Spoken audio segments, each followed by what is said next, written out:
چې پیسې زر زر راواستوي په لکی ډرا کې صرف 2 ورځې پاتې دي. ډېر خلک بیا موږ ته وایي چې مولانا صاحب ته سختي کوي او فلانکې مولانا صاحب نرمي کوي. نو زه وایم چې هغې ملا دپاره به یې جیب غوړ کړی وي. نن سبا په لکی ډرا کې حصه اخیستل دا بالکل جایز نه دي. د لکی ډرا 2 صورتونه دي، په یو صورت کې جایز، په بل صورت کې ناجایز.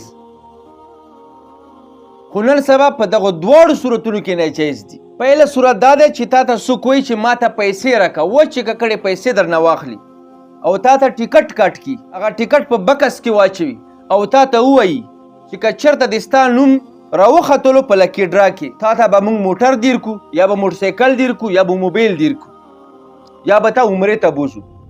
نو دا خو بالکل ناجایز دی او دا صورت خو نن سبا ډېر عام شوی دی. تاسو به سوشل میډیا باندې ګورئ، چا به موټر ودرولی وي، چا به موټرسایکل ودرولی وي، د چا به لاسونو کې به موبایلې وي او خلکو نه به ډیمانډ کوي چې پیسې زر زر راواستوي. په لکی ډرا کې صرف 2 ورځې پاتې دي او دا خلک سرعام ګناه کوي. خو دومره چا کې جرأت نشته چې دا خلک د ګناه نه منع کي او په دغو خلکو کې خپله هم شرم حیا نشته. دغه خلکو سرعام د الله پاک نه بغاوت کړی دی. نو دغه صورت خو بالکل ناجایز دی. دویم صورت چې په تا باندې څوک سامان خرڅ کي او بیا ستا دپاره ټیکټ هم کټ کي، هغه په بکس کې واچوي. نو دا صورت ولې ناجایز دی؟ ځکه چې دا خلک دا سیزونه په خپل قیمت نه زیات قیمت باندې خرڅوي. یو سیز به د 200 یا په تا باندې به په 1000 روپۍ خرڅوي او چې خرڅ یې نه کي هغې ته فایده نه کوي، ځکه هغه هلته لکی ډرا کې موټرسایکل درولی دی یا تا عمرې ته بیایي چې په خپل قیمت یې خرڅ کي، هغې ته څه فایده شوه. بل جو ملګري ته ویل چې ما یو ځای نه تیل راوغوښتل، هغې زما نوم په لکی ډرا کې واچول، 2000 روپۍ رانه واخیستې، 2000.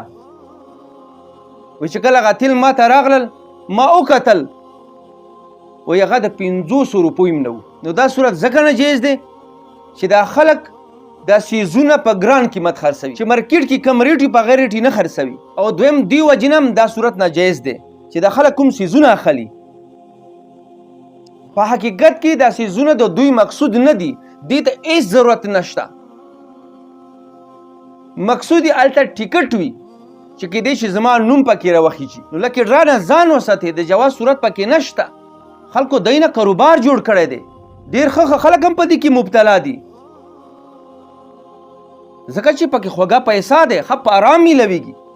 یو سیز د 500 دی او خلکو ته د ټیکټ لالچ ویر کا په 2000 یې ورباندې خرڅ کا.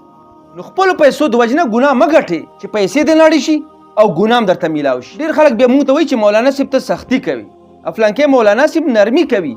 نو زه وایم چې هغې ملا دپاره به یې جیب غوړ کړی وي. خبره صفا کول پکار دي، خلک په تیارې کې اچول نه دي پکار. د دې لکې ډرا وله ستا د باب پکار دی، علما کرامو ته پکار دي چې راپاتې سي ښه په کلکې باندې ووایي چې دا نه دی جایز. کیسې میسې کول نه دي پکار، خلک په ګناه کې مبتلا دي.